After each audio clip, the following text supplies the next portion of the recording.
In the sterile silence of Courtroom 4B, he called her his greatest liability. Alistair Finch, the titan of tech, looked at the woman he was divorcing after 12 years and saw nothing but a beautiful, expensive ornament he was finally shedding. She said not a single word in her own defense, accepting a settlement so small it was an insult, a rounding error in his vast fortune. He walked out triumphant, ready to conquer the world. But what Alistair didn't know was that silence can be the most patient predator. While he was celebrating his freedom, she was signing a contract. And just 10 days later, the financial world was rocked by a single headline. Helena Vance, the silent ex-wife, had just been named the new CEO of his biggest rival. This isn't just a story about a divorce. It's about the catastrophic cost of underestimation. The courtroom was a study in cold opulence, much like the life Alistair Finch and Helena Vance had shared. The walls were paneled in dark, glossy mahogany, and the air conditioning hummed a low, monotonous tune that did nothing to ease the tension. Alistair, founder and CEO of the billion-dollar fintech giant Aetherion Analytics, sat with his back ramrod straight. His suit, a bespoke piece from Savile Row Taylor, Anderson & Shepherd, was impeccable. To his side, his lawyer, a shark named Lawrence Adler, shuffled papers with performative importance. Across the aisle sat Helena. If Alistair was a portrait of power, Helena was one of unnerving stillness. She wore a simple, elegant navy blue dress that spoke of quiet money, not the flashy couture Alistair had always insisted upon. Her dark hair was pulled back into a neat chignon, revealing the clean, intelligent lines of her face. But it was her eyes that held the room captive. They were fixed on the judge, betraying no emotion. No anger, no sadness, no fear. Just a profound, impenetrable calm. Mr. Finch, the judge began, his voice echoing slightly in the vast room. Your filings cite irreconcilable differences, primarily stemming from what your counsel describes as a divergence in professional and intellectual pursuits. Lawrence Adler cleared his throat. That's correct, Your Honor. Mr. Finch is at the forefront of global algorithmic trading. His life is one of immense pressure and intellectual rigor. Mrs. Vance, while a wonderful hostess and a supportive partner for many years, does not share that world. The chasm simply became too wide to bridge. It was a masterclass in polite condescension. She's not smart enough for me. That was the message delivered in legalese. Alistair glanced at Helena, expecting a flicker of indignation, a tear, anything. He got nothing. Her silence was absolute. The settlement was the next point of order. It was by all accounts a joke. Alistair was worth an estimated $2.8 billion. The prenuptial agreement was ironclad, but even so, a wife of 12 years could have fought for a substantial sum, a percentage of the wealth accumulated during their marriage. The media had predicted a war, a battle of titans that would splash across the pages of the Wall Street Journal and Vanity Fair for months. Instead, Helena had asked for a single lump sum of $5 million, the deed to a modest brownstone in Boston she had inherited from her grandmother, and a gag order preventing Alistair from speaking publicly about her. Adler presented the terms with a triumphant smirk.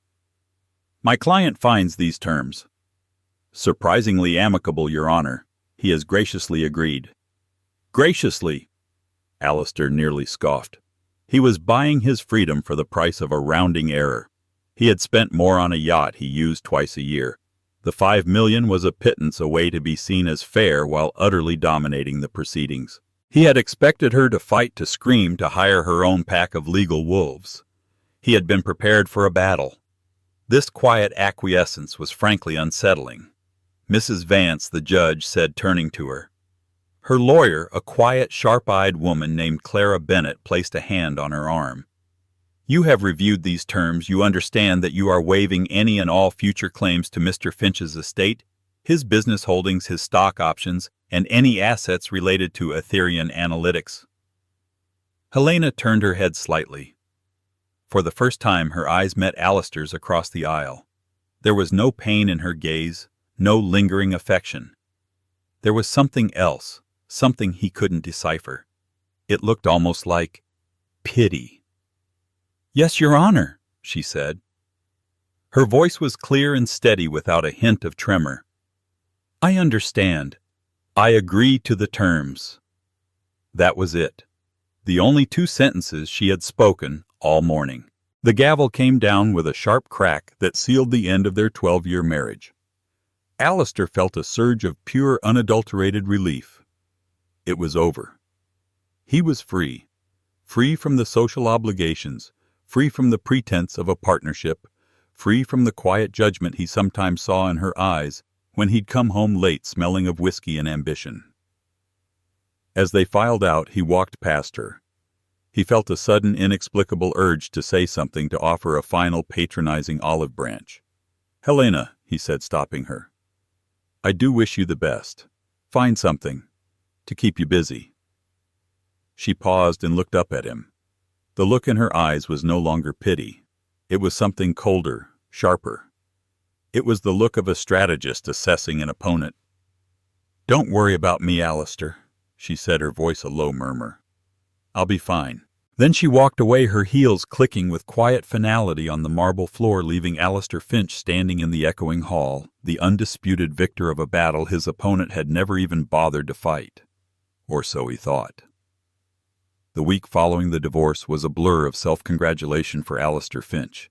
He threw a lavish freedom party at his penthouse overlooking Central Park, a sprawling palace of glass and steel.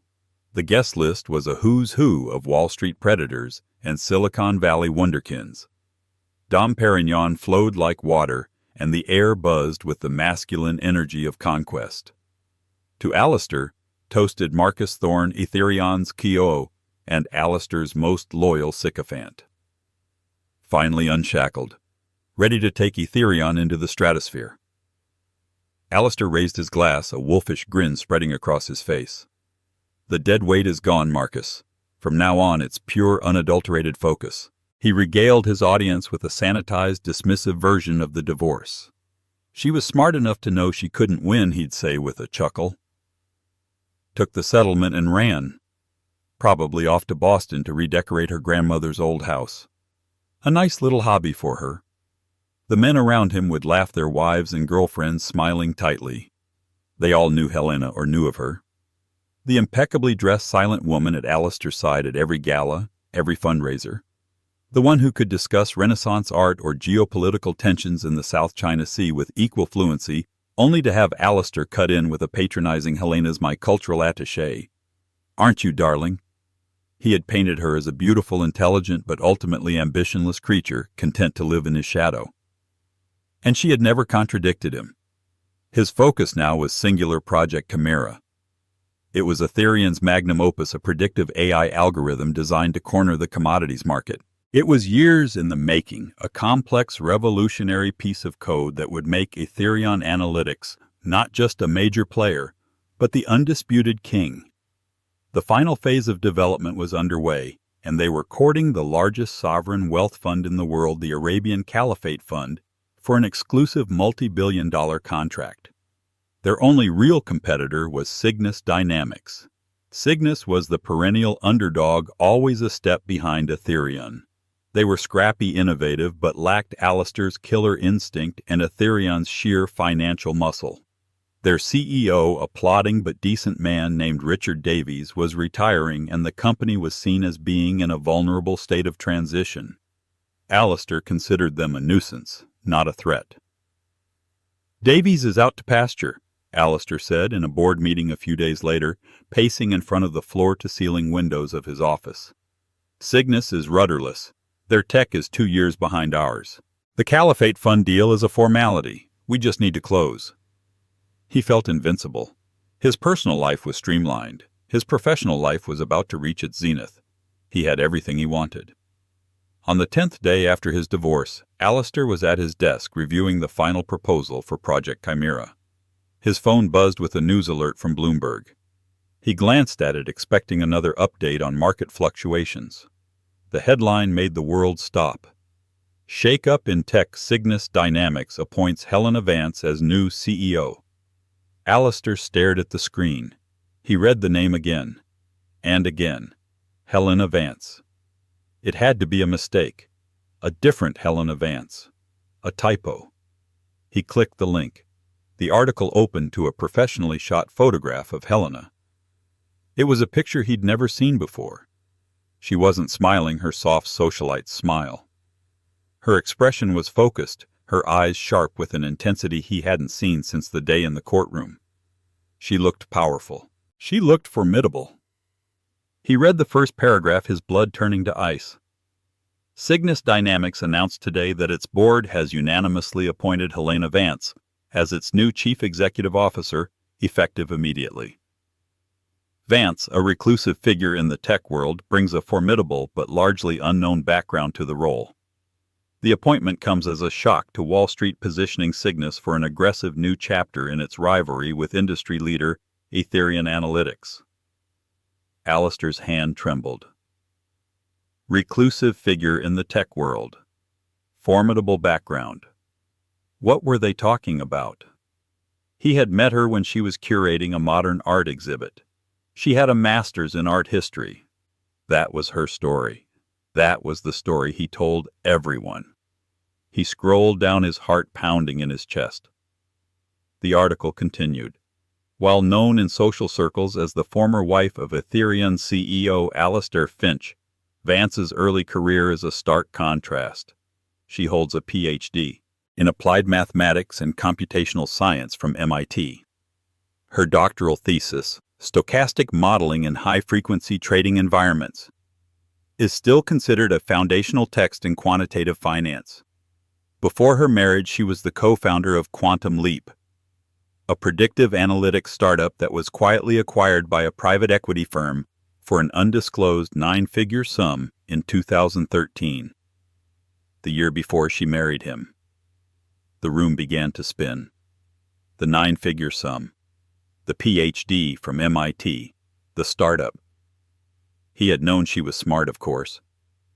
But this was a different universe of intellect. A universe she had kept completely hidden from him for 12 years.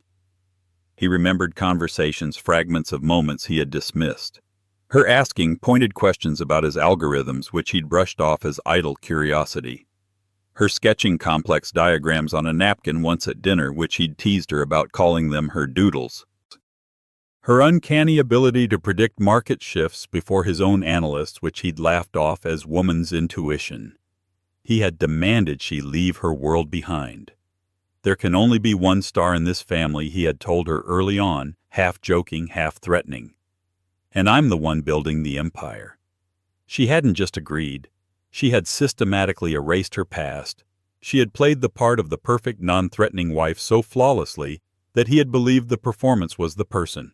He hadn't just underestimated her. He had created the perfect enemy, armed her with a decade of his secrets, and then set her free. His phone rang. It was Marcus Thorne, his voice frantic. "Alistair, did you see the news? It's her. It's Helena." "What the hell is going on?" Alistair couldn't speak. He looked out the window at the city that was supposed to be his kingdom. Across the skyline a few miles downtown was the headquarters of Cygnus Dynamics. He imagined Helena walking into the CEO's office, his rival's office. The silence in the courtroom suddenly made perfect, terrifying sense. It wasn't the silence of defeat. It was the silence of a predator that had just locked onto its prey. The shockwave of Helena Vance's appointment ripped through the financial world. It was the story of the week. News outlets dug into her past, unearthing the brilliant buried career of the woman everyone had written off. The narrative shifted overnight. She wasn't the spurned ex-wife. She was the hidden dragon, the ghost in the machine who had been living inside the walls of her greatest rival for over a decade. Alistair was in a state of controlled fury. He convened an emergency meeting with his executive team. "This is a publicity stunt," he snarled, pacing the boardroom. "A desperate move by a failing company. They're using my name, my divorce, to get a headline. She has no experience running a corporation of that size." "None." "With all due respect," Alistair said, "David Hayes, his head of strategy, her background is more than just academic. Quantum Leap was a serious player, and she's been observing our operations from the inside for 12 years. The unspoken words hung in the air. She knows everything. She knows our social calendar. Alistair shot back, his voice dangerously low. She doesn't know our code, our strategy, our proprietary data. She was signing off on floral arrangements, not on algorithmic architecture. But even as he said it, a cold dread seeped into his bones. Had she been that good an actress? He replayed their life together in his mind, searching for clues. He saw her sitting quietly in the corner of his home office while he took late-night calls, her reading a book while he muttered about market vulnerabilities. He saw her glancing at documents he'd left on the kit, Hayes counter schematics for Project Chimera among them. He had assumed she was disinterested, her mind on whatever charity gala was next on the agenda. Now he saw a different picture, a spy gathering intelligence under the guise of domesticity. Helena, meanwhile, did not make a grand dramatic entrance. There were no sweeping interviews or magazine covers. Her first move was as quiet and precise as her demeanor in the courtroom. It came in the form of an email, a company-wide memo at Cygnus Dynamics. It was leaked to the press within an hour. The subject line was simple: Day 1. The memo was a masterpiece of corporate strategy. It didn't mention Aetherion by name. It didn't need to. Helena laid out a new vision for Cygnus, focusing on asymmetric competition and exploiting market inefficiencies created by monolithic incumbents. It was a direct surgical strike at Aetherion's business model. She spoke of agility, innovation, and a culture of rewarding unrecognized genius. The last two words were the real message. A week later, the first defection happened. Dr. Eris Thorne, no relation to Marcus Aetherion's most brilliant but notoriously difficult data scientist, resigned. She was a savant in predictive modeling, but Alistair had always found her abrasive and hadn't given her the senior role she craved. An hour after her resignation, Cygnus Dynamics announced she had been hired as their new chief technology officer. Alistair was apoplectic. How did she even know about Eris? He roared at Marcus. Marcus shifted uncomfortably. Helena met her once, at the company Christmas party 3 years ago. You told Eris her dress was a bit much, and then ignored her for the rest of the night. Helena spoke with her for nearly an hour about quantum computing. Alistair felt a chill. The Christmas party. He barely remembered it. To him it was a chore. To Helena it had apparently been a recruiting event. The defections continued. A junior programmer who had identified a critical flaw in Aetherion's beta platform, a flaw Alistair had dismissed, was hired as a team lead at Cygnus. 2 of his best salespeople, who had complained about Aetherion's rigid commission structure, were poached with offers that included equity in Cygnus. Helena was targeting the people Alistair had undervalued. She wasn't just stealing his talent. She was wielding his own arrogance as a weapon against him. She knew who he overlooked, who he patronized, who he failed to appreciate. For 12 years she had been a silent witness to his managerial blind spots.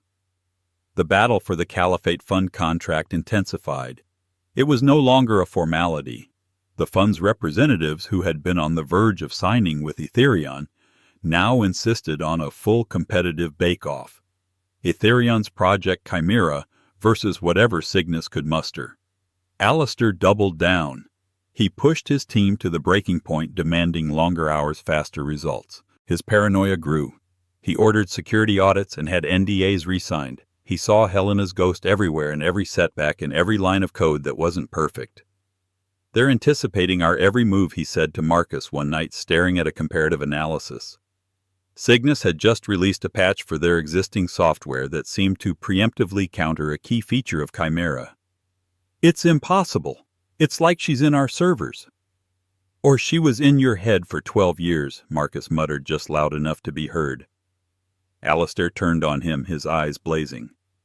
What did you say? Nothing, Marcus said quickly, backing down.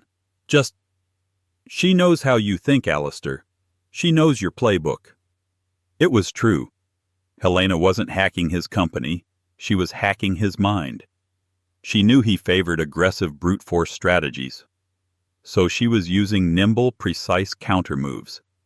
She knew he valued loyalty over raw talent, so she targeted the brilliant people he'd alienated. She knew his biggest weakness was his ego, his belief that he was the smartest person in any room. And for the first time in his life, Alistair Finch was facing an opponent who knew him better than he knew himself. The empire he was so proud of suddenly felt terrifyingly fragile, and the woman he had dismissed as a decorative object was the one holding the hammer. The pressure mounted. The Caliphate Fund set a deadline of final presentation in 3 weeks at the Global Finance Summit in Geneva. It would be the ultimate showdown. Aetherion and Cygnus would present their platforms back to back. The winner would walk away with the largest contract in the industry's history. Alistair drove his team with a relentless manic energy. The offices of Aetherion Analytics, once a place of sleek, confident ambition, became a high-pressure cooker of fear and exhaustion. He slept in his office, surviving on caffeine and the burning fuel of his rage. Project Chimera had to be perfect. It was more than a contract now. It was a referendum on his genius. He focused on the algorithm's power. Chimera was a beast designed to analyze trillions of data points in real time to predict market shifts with 99.7% accuracy. It was a sledgehammer built to dominate. He was convinced its raw computational superiority was unassailable. Meanwhile, news from Cygnus was sparse, but what trickled out was unsettling. Under Helena's leadership, they weren't trying to build a bigger, better version of Chimera. Whispers on Wall Street spoke of a completely different approach. They were calling their project Callisto. Instead of predicting the entire market, Callisto was reportedly designed to identify and exploit the blind spots of other algorithms. It wasn't a sledgehammer, it was a scalpel. It was designed not to beat the market, but to beat the players in the market, specifically players like Aetherion. Alistair dismissed it as a gimmick. "A parasite," he sneered. "It can't survive without a host. Our Chimera is the host. It's the ecosystem. They're irrelevant." But a seed of doubt had been planted. He remembered a conversation with Helena years ago. They were on their yacht in the Aegean. He was boasting about an early version of his predictive engine. "It's infallible," he had said, swirling a glass of scotch. "Nothing built by man is infallible," she had replied, looking out at the horizon. "Every perfect system has a fatal flaw, usually created by the hubris of its architect. The more complex the system, the more elegant the flaw." He had laughed at her, patting her on the head. "Stick to art, my love. Leave the math to me."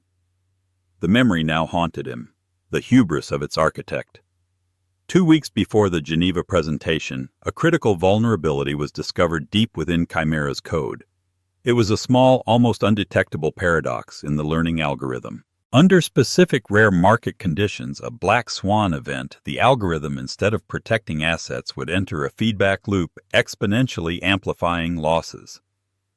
It was a 1 in a million flaw. The team was panicked. David Hayes, his head of strategy, recommended they disclose the vulnerability to the fund and push the deadline. "Absolutely not," Alistair commanded. "The odds of those conditions occurring are infinitesimal. We fix it quietly. No one breathes a word of this outside this room. We do not show weakness."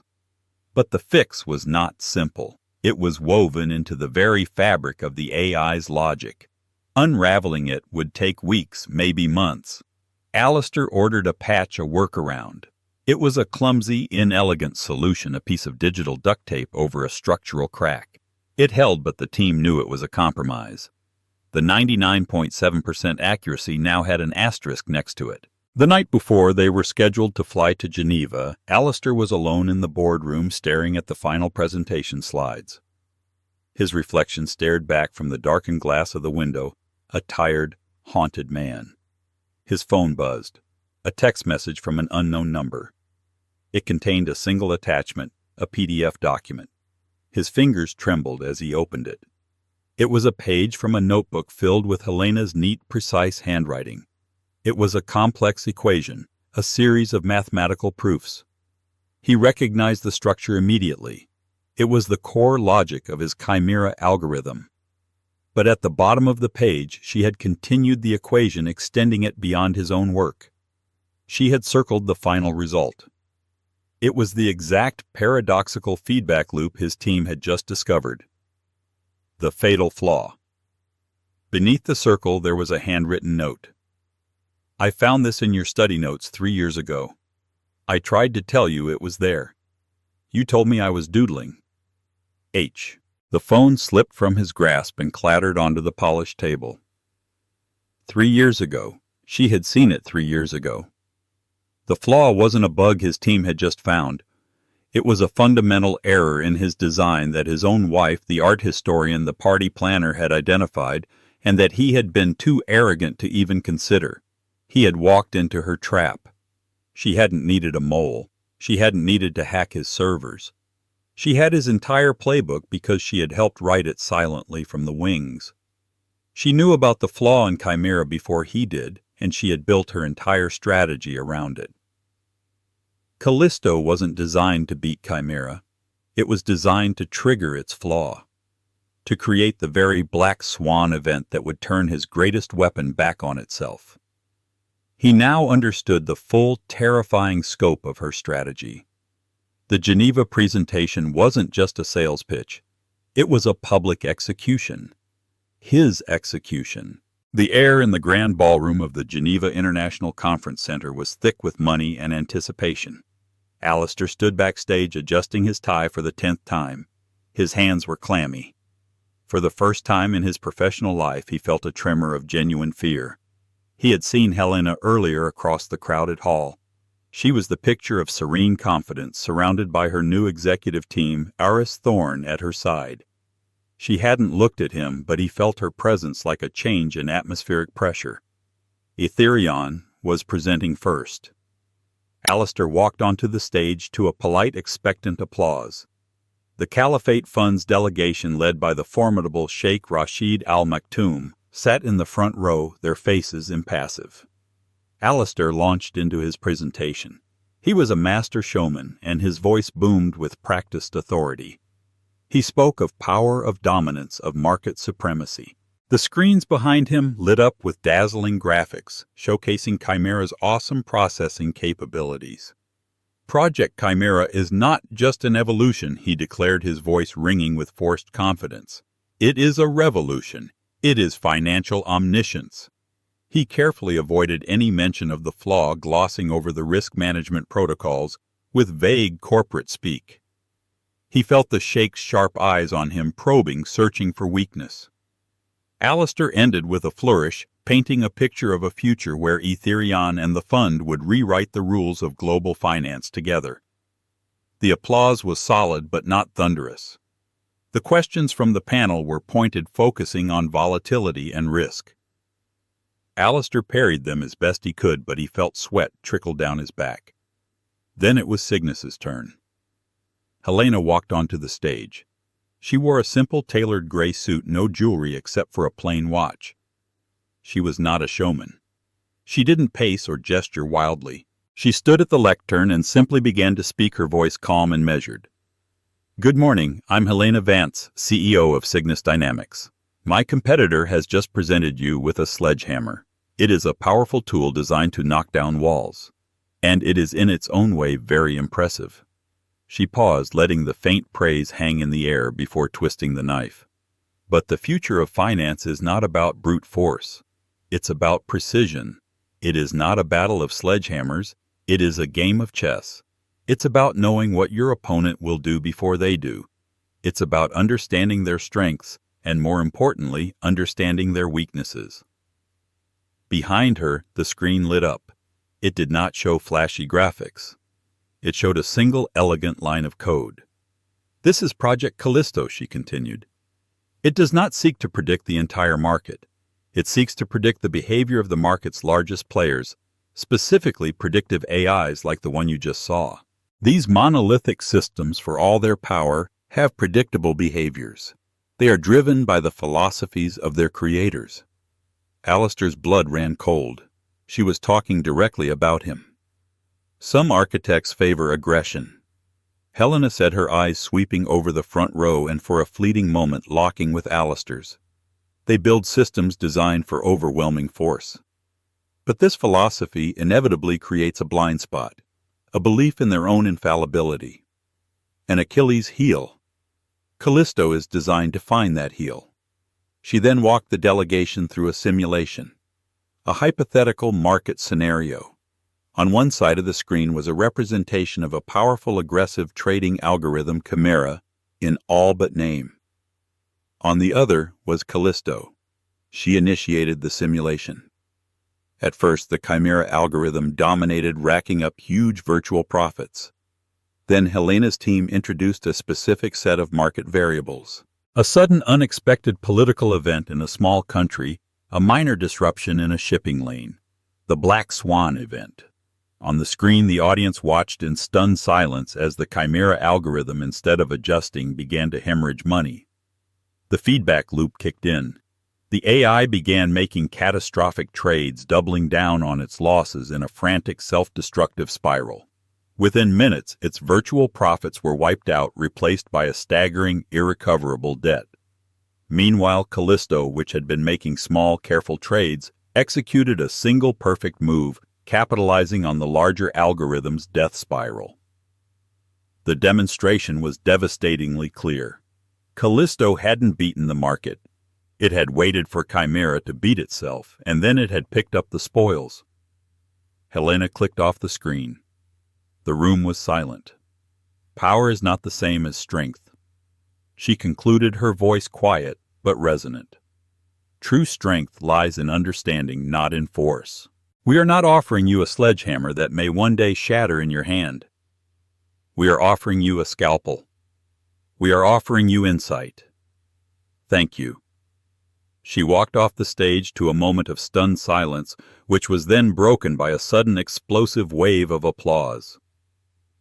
Sheikh Rashid Al Maktoum stood up, leading the ovation. He was not looking at the stage. He was looking directly at Alistair Finch, and on his face was a look of profound disappointment. In that moment, Alistair knew it was over. He had lost. He had not just been outmaneuvered. He had been dissected, analyzed, and defeated by a strategy born from 12 years of his own hubris. He was the architect of his own destruction, and Helena Vance was merely the one who had presented the blueprints to the world. The fallout was immediate and brutal. The news that the Caliphate Fund had awarded the contract to Cygnus Dynamics hit the wires before Alistair's plane had even touched down in New York. Aetherion Analytics' stock plummeted by 40% in pre-market trading. The board was in open revolt. Marcus Thorne, his once loyal COO, was now leading the charge for his removal, positioning himself as the stable hand needed to guide the company through the crisis. Alistair was locked out of his own kingdom. He was forced to take a leave of absence, a corporate euphemism for being fired. The empire he had built with his bare hands had crumbled in a single afternoon. He spent his days in his cavernous, empty penthouse, the silence now a suffocating presence. The celebratory champagne bottles from his divorce party seemed to mock him from the wine cooler. 2 weeks after the Geneva disaster, his secretary informed him he had a visitor. He didn't have the energy to refuse. The elevator doors opened and Helena Vance walked into his living room. She looked different.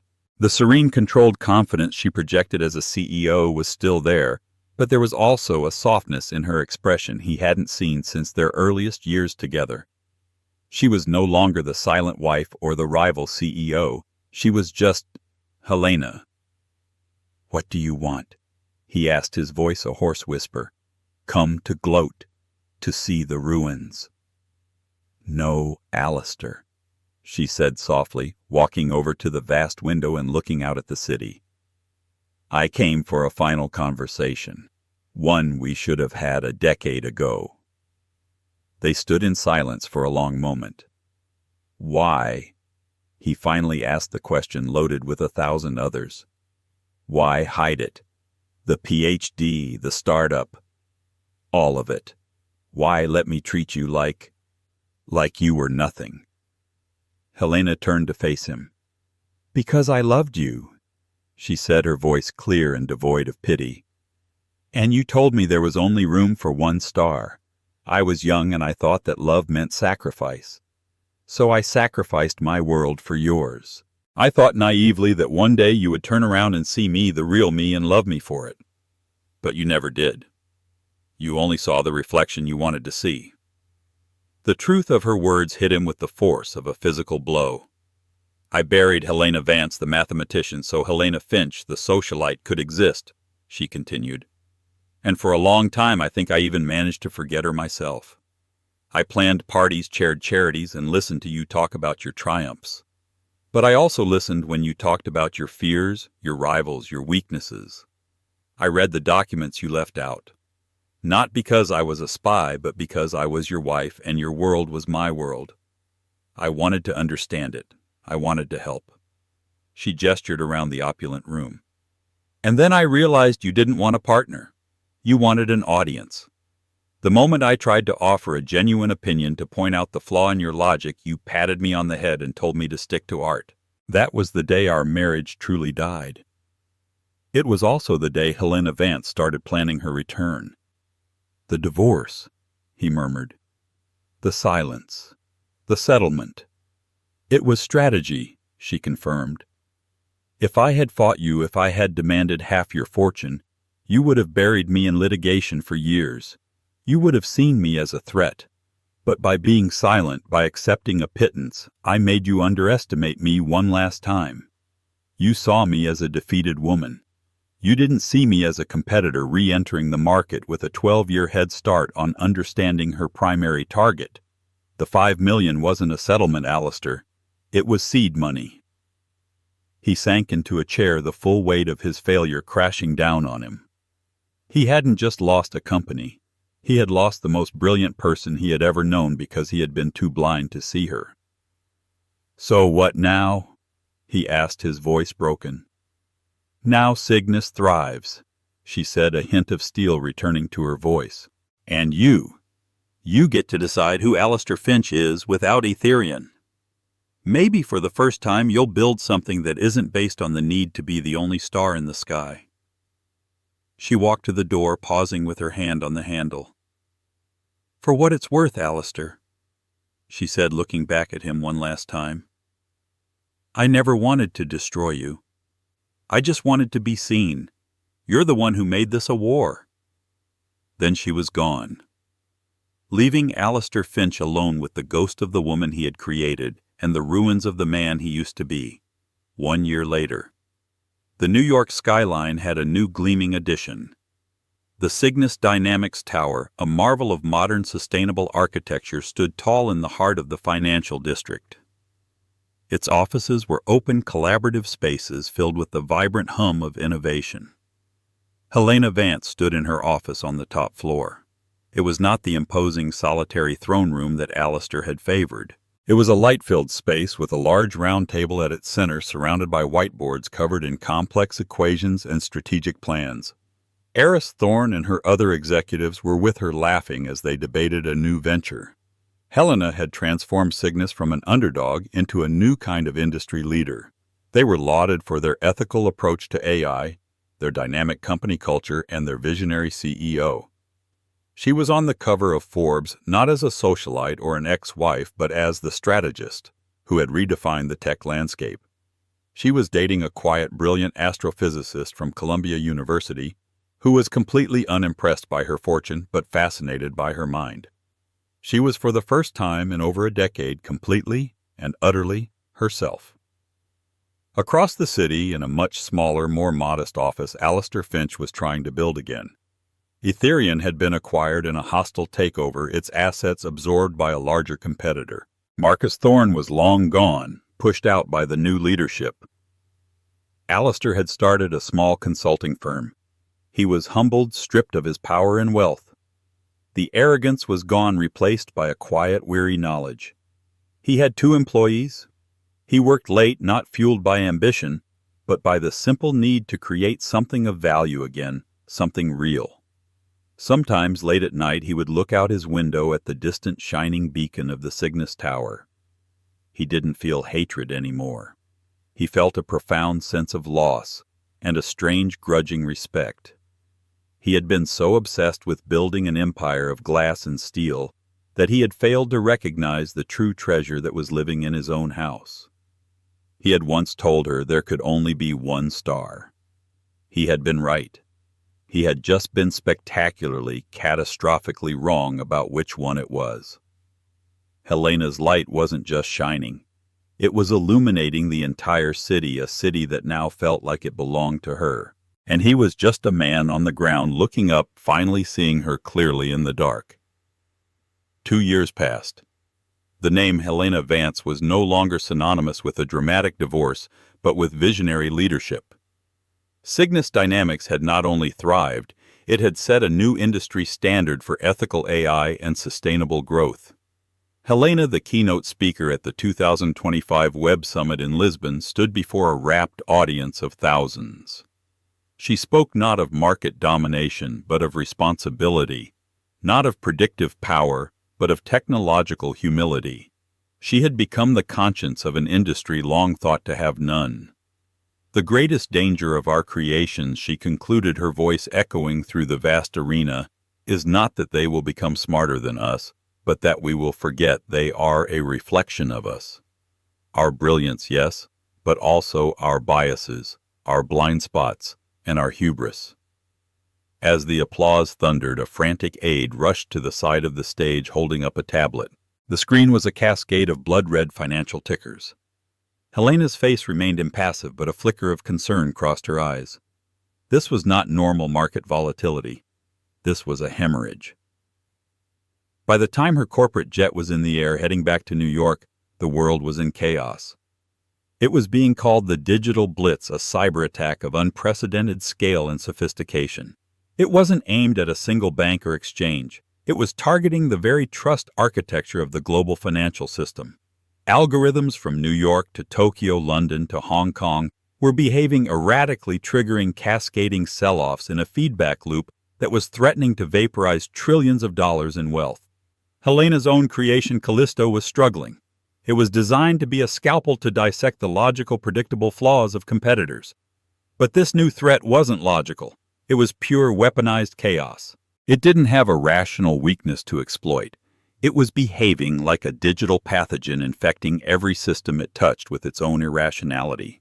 The sledgehammers and the scalpels were equally useless. An emergency task force was convened by the U.S. Treasury Department at the Federal Reserve Bank of New York. Helena, along with the CEOs of every major financial and tech firm, was summoned.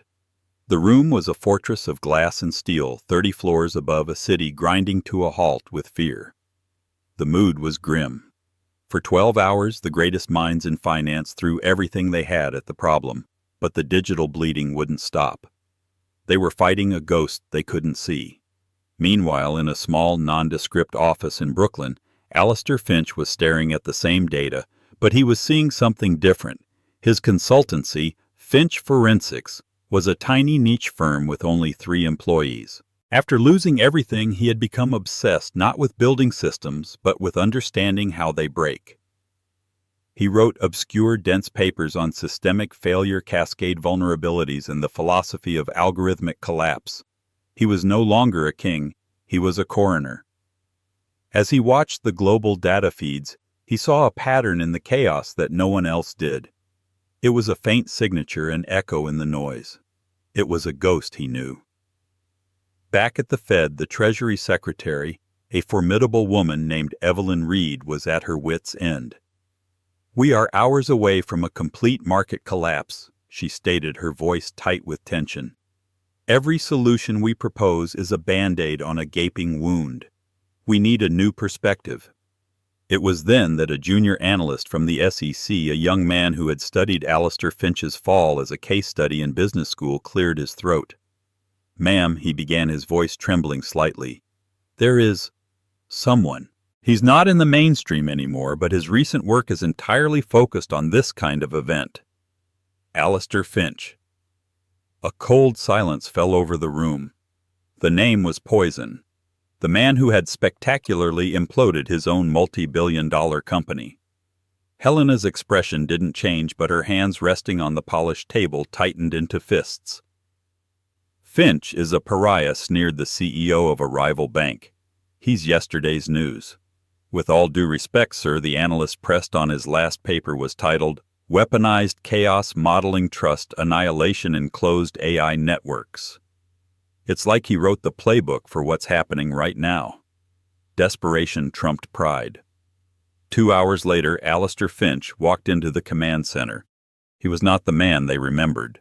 The bespoke suit was gone, replaced by a simple dark sweater and trousers. The arrogant swagger was gone, replaced by a quiet, intense focus. He looked older, wearier, but his eyes as they scanned the screens were sharper than ever. He nodded curtly at the secretary, his gaze sweeping past Helena as if she were a stranger. He didn't need a briefing. He walked directly to the main data wall, his eyes tracing the chaotic patterns. "You're all looking at the trades?" he said, his voice quiet, but carrying across the silent room. "You're trying to stop the financial bleeding. You're wrong. This isn't a financial attack. It's an ontological one." He turned to face the room of bewildered titans.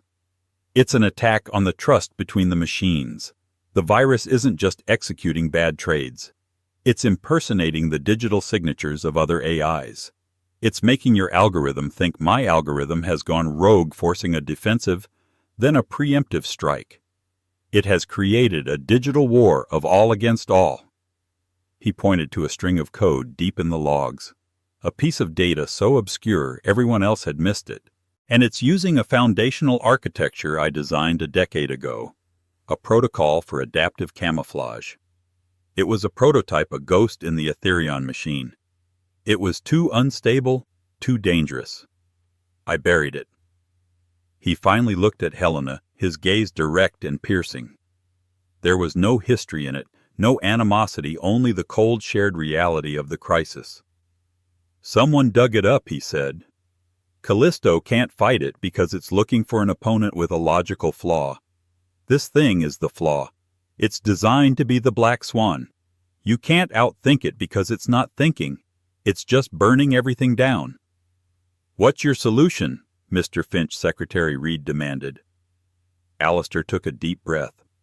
"You have to enact a system-wide protocol I call the circuit breaker. You can't just halt trading. You have to sever the API handshakes between all major autonomous platforms. You have to shut down the communication. You have to force every AI in the world into solitary confinement. You have to go dark." The implications were staggering. To freeze not just the markets, but the very infrastructure that ran them. It was an unprecedented move that could calm the panic or trigger a global depression. All eyes in the room turned to Helena. Her system, Callisto, was the most sophisticated and integrated on the planet.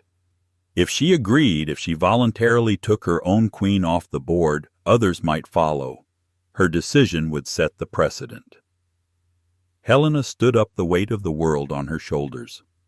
She looked at Alistair, not her ex-husband, the man she had defeated, but the architect of the monster they were now both facing. He had built the cage, and now he was the only one who knew where to find the key.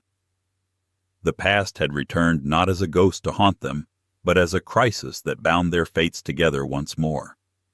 "He's right," Helena said, her voice ringing with absolute authority. "Take Cygnus offline. Now." And so the story of Alistair and Helena comes to a close. It's a powerful cautionary tale that proves the most dangerous person in the world is the one you underestimate. Helena's silence wasn't weakness. It was the sharpening of a blade. She played the long game, armed with intelligence, patience, and an intimate knowledge of her opponent's greatest flaw, his ego. Her victory wasn't just in the boardroom. It was in reclaiming the brilliant identity she had sacrificed for a man who couldn't see past his own reflection. What do you think? Was Helena's revenge justified? Or was it a cold, calculated plot from the start? Let me know your thoughts in the comments below. If you were captivated by this story of ambition, betrayal, and ultimate triumph, please show your support by hitting that like button and sharing it with someone who loves a good story. And for more deep dives into tales of drama and intrigue, just like this one, make sure you subscribe to our channel and ring that notification bell. You won't want to miss what's coming next. Thank you for listening.